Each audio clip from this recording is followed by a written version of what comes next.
students, hello guys, welcome back to your own channel 5 Star English Guru. Dear students, tense के अपने सफर में हम लोगों ने प्रेजेंट इंडेफिनिट, प्रेजेंट कंटिन्यूअस और प्रेजेंट परफेक्ट टेंस पढ़ा। आज प्रेजेंट टेंस का लास्ट पार्ट है प्रेजेंट परफेक्ट कंटिन्यूअस टेंस, जिसे आज हम लोग पढ़ने जा रहे हैं। Dear students, मैं आपसे ये प्रॉमिस करता हूँ कि अगर आप शुरू से अंत तक ये वीडियो को देखेंगे तो मेरा दावा है कि आप प्रेजेंट परफेक्ट कंटिन्यूअस टेंस के यकीनन मास्टर हो जाएंगे, क्योंकि इसमें अधिकांश जो बच्चों को दिक्कत आती है वो सिंस और फॉर के प्रयोग के लिए आती है। जिस प्रॉब्लम को मैंने आपको आज पूरी तरह से ट्राई किया है, ऐसा कुछ किया है कि आपको जो है उसका रूट कॉन्सेप्ट आपको पूरी तरह से बता दें, ताकि आप फिर फ्यूचर में कभी भी टाइमिंग को लेकर कंफ्यूज नहीं होंगे। डेफिनिट और इनडेफिनिट टाइम आपको क्लियरली समझ में आ जाएगा। और इसके साथ साथ इस टेंस के जितने भी स्ट्रक्चर्स हैं, अफर्मेटिव, नेगेटिव और इंट्रोगेटिव, उस सब के सब आप आज बिल्कुल ही अच्छी तरह से समझने जा रहे हैं। तो आप शुरू से लेकर अंत तक अवश्य इस वीडियो के साथ बने रहिएगा। आप भागेगा नहीं, जाइएगा नहीं कि और चलिए हम लोग आज स्टार्ट करते हैं इस टेंस को। लेकिन स्टूडेंट्स, यदि आपने अभी तक चैनल को सब्सक्राइब नहीं किया है तो please, it's my humble request, my kind request to you all that to be the part of this family you must have to subscribe our channel. Thank you very much. So let's start today's tense, that is present perfect continuous tense. Present perfect continuous tense, ठीक। इसमें क्या है, जिस हिंदी वाक्य की क्रिया के अंत में ता रहा है, ती रही है, ते रहे हैं, या ता रहा है, ती रही है, ते रहे हैं अगर दिया हुआ है, उसमें टाइमिंग नहीं भी दिया हुआ है, तो उससे पता चलता है कि काम जो है लंबे समय से हो रहा है।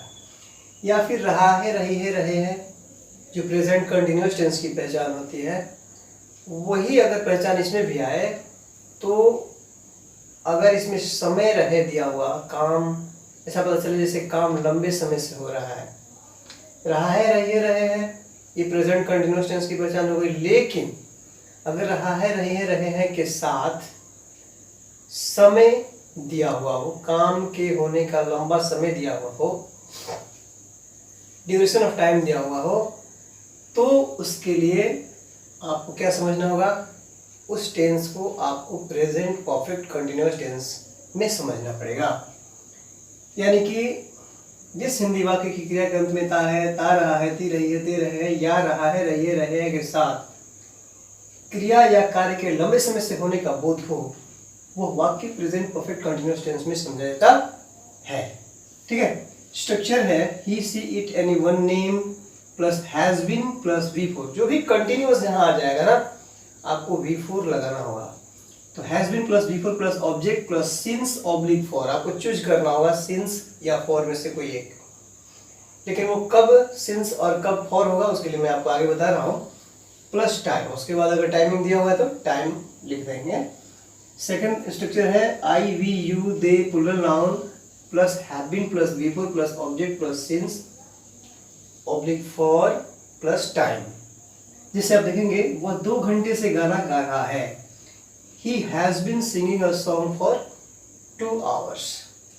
वे लोग यहाँ रहते रहे हैं, दे हैव बीन लिविंग, ये रहते रहे हैं। तो पता चल रहा है ना कि रहते रहे हैं मतलब लंबे समय से रहते आ रहे हैं।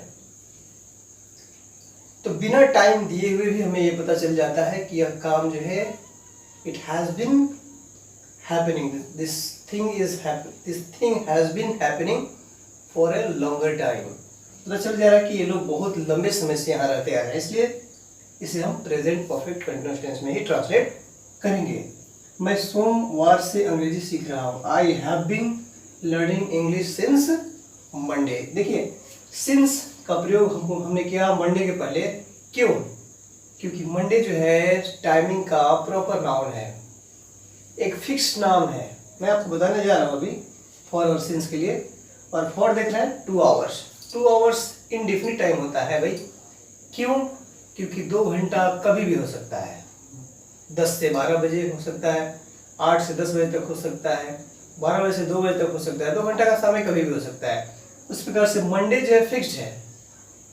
ट्यूसडे को मंडे नहीं कर सकते, सैटरडे को मंडे नहीं कर सकते, संडे को मंडे नहीं कर सकते, मंडे को ही मंडे कहेंगे। लेकिन अगर हम कहते हैं 2 दिन, 3 दिन, 4 दिन, तो that may be from Sunday to Wednesday, Wednesday to Friday, like this. उसमें क्लियर नहीं होगा कि 3 दिन 4 दिन कौन सा दिन कहा जा रहा है, कौन से दिन से कौन से दिन को। तो in that way that is indefinite time. और इनडेफिनिट टाइम के पहले हम लोग फॉर का प्रयोग करेंगे, डेफिनिट टाइम के पहले हम लोग सिंस का प्रयोग करेंगे। मैं आपको स्पेशल उसके बारे में आगे बताने जा रहा हूँ। तो इतना आप समझ गए होंगे, एक बार फिर से देख लीजिए, दिख रहा है? चलिए, थैंक यू। देखिए, यूज ऑफ सिंस और फॉर। सिंस और फॉर का इस्तेमाल में क्या करना है हमको, डेफिनिट टाइम, सिंस ये जो है डेफिनिट टाइम के लिए इसका इस्तेमाल करिएगा, और फॉर जो है इनडेफिनिट टाइम के लिए इस्तेमाल करेंगे। तो डेफिनिट टाइम क्या होगा my dear students? Definite time का मतलब होता है उसका अपना प्रॉपर नेम। जैसे घंटा में क्लॉक जो है या वॉच है हमारा, इसमें टाइमिंग कैसे शो करता है? इसमें 1 घंटा, 2 घंटा, 3 घंटा ऐसे शो नहीं करता। इसमें क्या शो करता है? 8 बज रहा है, 10 बज रहा है, 12 बज रहा है, 12:30 बज रहा है, 12:15 बज रहा है, 11:45 बज रहा है। इस तरह से ये जो टाइमिंग है जो आपकी घड़ी आपको दिखाती है, ये प्रॉपर नेम हुआ इस टाइम का, ठीक है? तो प्रॉपर नेम जब आएगा टाइम का, तो आपको उसे डेफिनेट समझना है और उसके साथ सिंस का प्रयोग करना है। अब यही इसी को कॉमन में लेते हैं, जैसे कि 2 घंटा का दिया, 3 घंटा का दिया, तो दैट इज नॉट ये definite. From when to when, कब से कब तक, वो क्लियर नहीं है। That may be from 8 o'clock to 12 o'clock, that may be from 12 o'clock to 2 PM, that may be from 2 PM to 4 PM। कोई भी 2 घंटा हो सकता है, कोई भी 3 घंटा हो सकता है, कभी भी हो सकता है। तो इसलिए वो क्लियर नहीं है, वो इनडिफिनिट है, अनिश्चित है। तो उसके साथ आपको फॉर का प्रयोग करना होगा, ठीक है? अब इसी प्रकार से यदि दिन के बारे में हम बात करें, तो दिन का जो प्रॉपर नेम होता है Monday to Sunday to Saturday, ठीक है? तो ये सारे जो है नेम्स उसके डेफिनेट टाइम हुए, और इनके पहले आपको सिंस का प्रयोग करना है। Just like this, 2 days, 3 days, 4 days, that is not definite, indefinite time, that is. So before them we have to use for. And January, February ये proper name हो गया, इसके पहले since 2005, 10, 11 जो भी है ये इसका अपना proper name है। अब यही 3 years 4 years कहेंगे तो लास्ट डे डेफिनेट इसलिए होता है कि लास्ट डे हमें पता है कि क्या होता है। आज अगर हमारा संडे है तो लास्ट डे हमारा सैटरडे होगा, आज मंडे है तो लास्ट डे डेफिनेटली संडे होगा। तो इस प्रकार से मॉर्निंग, नून, इवनिंग, ये टाइमिंग जो होता है, ड्यूरेशन ऑफ द डे, ये भी जो है फिक्स्ड होता है। तो इसलिए इसको डेफिनेट टाइम में गिनते हैं और इसको हम सिंस का प्रयोग इसके साथ करते हैं। Hope it's very very clear to you all. अब आपको कोई कंफ्यूजन होगा, आप इतना समझ लीजिए कि प्रॉपर नेम जब टाइम का आएगा तो उसके साथ आपको सेंस लगाना है, और अगर उसका कॉमन नेम आएगा तो उसके साथ आपको फॉर का प्रयोग करना है, ठीक है? चलते हैं इसके आगे अगले पार्ट पर। देखिए, ये इस टेंस का नेगेटिव है और यस नो इंट्रोगेटिव है। सबसे पहले जानेंगे नेगेटिव के बारे में। हालांकि मैंने आपको डियर स्टूडेंट्स पहले भी अपने वीडियो में बता दिया है कि किसी भी टेंस का नेगेटिव या इंट्रोगेटिव कैसे बनेगा। आप हमारे पिछला वीडियो में जाकर इसका एक ही साथ सारे टेंस के बारे में जान सकते हैं। तो इसका नेगेटिव क्या है कि ऑक्सिलरी वर्ब के फर्स्ट पार्ट के ठीक बाद आपका नॉट का इस्तेमाल करना है, यानी हैव हैज के बाद आपको नॉट लगा देना है। सब्जेक्ट के बाद हैव हैज आएगा, इसके बाद नॉट, फिर बीन, फिर before plus object plus since for plus time. जैसे वह 2 दिनों से विद्यालय नहीं जा रहा, he has not been going to school for 2 days, right? Structure of yes no interrogative. Yes no interrogative क्या होता है मैं बार बार बता रहा हूँ आपको, पिछले वीडियो में शुरू से बताते आ रहा हूँ आपको। यस नो इंट्रोगेटिव वो इंट्रोगेटिव होता है जिसका जवाब, वे सारे क्वेश्चंस जिनका जवाब हम लोग यस या नो में देते हैं। Those all questions that are answered either in yes or in no. And start with क्या in हिंदी। वो जो सेंटेंस होते हैं यस नो इंटरोगेटिव जो सेंटेंस होते हैं जिसका जवाब हम लोग हाँ या ना में देते हैं वो क्या से हिंदी में शुरू होते हैं, ठीक है।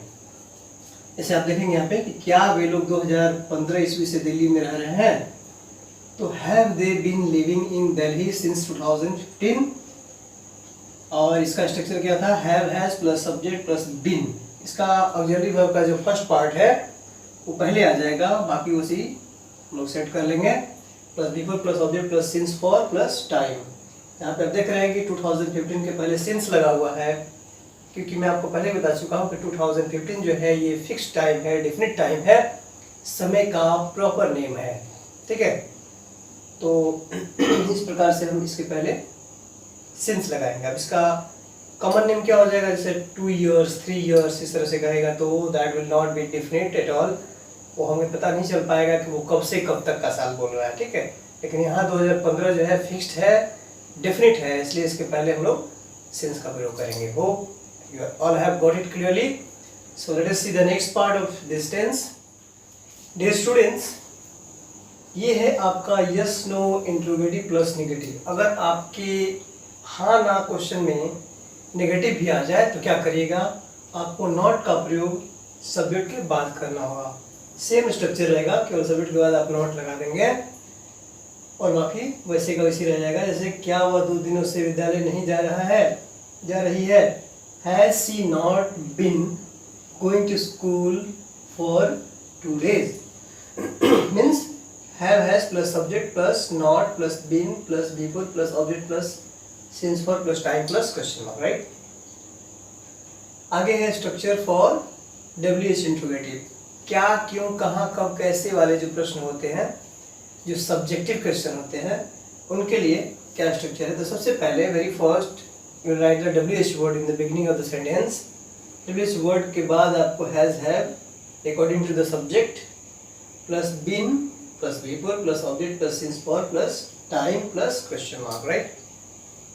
तो इसका हम एग्जांपल नीचे दे देंगे। इसके पहले आप WH इंट्रोगेटिव प्लस नेगेटिव अगर दोनों साथ में आ जाए, यानी सब्जेक्टिव क्वेश्चन प्लस उसके साथ नॉट का भी सेंस आ जाए तो क्या करिएगा, तो वही सेम चीज़ है यहाँ भी कि नॉट आपको सब्जेक्ट के ठीक बाद रखना होगा। यानी कि WH word plus have has plus subject plus not plus been plus before plus object plus since for plus time plus question mark. दोनों का एक एग्जांपल ले लेते हैं। पहला वाला का हो गया, वह सोमवार से कहाँ रह रहा है, तो where has he been living since Monday, right. तुम 3 दिनों से विद्यालय क्यों नहीं जा रहे हो, why have you not been going to school for 3 days। आशा करता हूं आपको ये कॉन्सेप्ट बिल्कुल समझ में आ गया होगा। एक बार आप फिर से दोबारा, अगर आपको थोड़ा भी कहीं डाउट हो तो, अगर डाउट नहीं है, मुझे तो उम्मीद है कि आपको कोई डाउट नहीं रह जाएगी। पहले ही बार में अगर आपने ध्यान से शुरू से लास्ट तक देखा होगा तो मुझे नहीं लगता कि आपको कहीं दिक्कत है। फिर भी आपको अगर दिक्कत महसूस हो तो एक बार बैक जाकर आप फिर से वापस उसको क्लियर कर सकते हैं और एक बार आप फिर से देख लीजिए। आप स्क्रीनशॉट भी ले सकते हैं और इसके बाद हम लोग चलेंगे अगले सफर में अपने पास्ट टेंस की तरफ, ठीक है। तो ये सफर जारी है। This is a grammar series for all the beginners from 0 to top. So wait, have patience. Your desired chapter will also come very soon. Okay? तो चलने से पहले एक बार फिर से मैं आपसे रिक्वेस्ट करूंगा मेरे प्यारे बच्चों, माय डियर स्टूडेंट्स, कि आप मेरे चैनल को सब्सक्राइब कीजिए, लाइक कीजिए, बेल आइकन को दबाइए ताकि आपको लेटेस्ट नोटिफिकेशन मिलते रहे। और आज के लिए इतना ही, ठीक है। Thank you, bye and see you.